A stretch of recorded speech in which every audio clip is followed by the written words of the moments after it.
কম্পাসকে রক্ষা করে চেষ্টা। বিস্তারিত জানতে সম্পূর্ণ ভিডিও লাইক দিয়ে দেখতে থাকুন। কম্পাসকে পাওয়া না গেলে ঋতুজা অখিলেশকে জেরা করে। তখন অখিলেশ বলে, আমাকে প্রমাণ ছাড়া মিথ্যে দোষারোপ করো না, না তো আমি পুলিশের কাছে যেয়ে তোমার নামে এফআইআর করব। তৎক্ষণাৎ কিঞ্জলরা বাড়িতে আসতেই ঋতুজা অখিলেশের রুম থেকে চলে যায়। এদিকে কিঞ্জলরা কম্পাসের ঘটি ও থালা এনে বলে, একজন মহিলা কম্পাসকে দেখেছে, কয়েকজন গুন্ডা কম্পাসকে তুলে নিয়ে গেছে। তখন এই থালা পড়ে গিয়েছিল, আর মহিলাটা এই থালাগুলো নিজের কাছে রেখে দিয়েছিল। তখন বিহান বলে, এবার আমি নিজে যাব কম্পাসকে খুঁজতে। তখন মোনালিসা বাধা দেয়, বলে যে, বিহান আমার খুব ভয় করছে, যদি তোমার কিছু হয়ে যায়। তখন বিহান বলে, আমার কিছু হবে না, আমি কম্পাসকে সাথে নিয়ে বাড়ি ফিরবো। এই বলে বিহান বাড়ি থেকে বেরিয়ে রাস্তাতে কম্পাসকে খুঁজতে থাকে।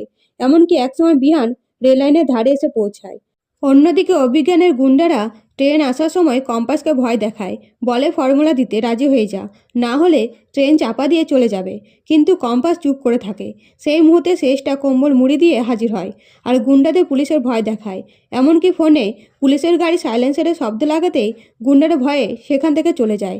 তখন শেষটা কম্পাসের বাঁধন খুলে কম্পাসকে রেল লাইনের ধারে নিয়ে যায়। তখন কম্পাস বলে, আপনি কে, আমাকে বাঁচালেন কেন? তখন শেষটা কম্বল সরাতেই কম্পাস শেষটাকে জড়িয়ে ধরে বলে, কাকিমা তুমি তুমি কিভাবে জানলে আমি এখানে? তখন শেষটা বলে, অভিজ্ঞান আর অখিলেশের মধ্যে অনেক কথোপকথন শুনেছি, আর মুক্তি বাবার সাথে দেখা করতে এসেছিল। তখন কম্পাস বলে, মা অসুস্থ হওয়ার আগে না পরে? তখন শেষটা বলে, ঋতুজা দেবী অসুস্থ হওয়ার আগেই।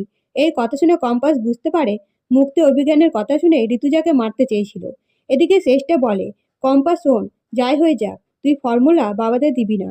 আসলে এই ফর্মুলার জন্য বাবারা বিপদে পড়েছে, তাই তো তোর কাছ থেকে ফর্মুলা পেতে এইসব করছে। এদিকে বিহান কম্পাস ও শেষটাকে রেল লাইনের ধারে দেখতে পেয়ে কম্পাসদের সামনে যায়। তো বন্ধুরা, কম্পাস কি বিহানকে জানাবে এসব কে করেছে? অবশ্যই কমেন্ট করে জানাবেন আপনাদের মতামত। ধন্যবাদ।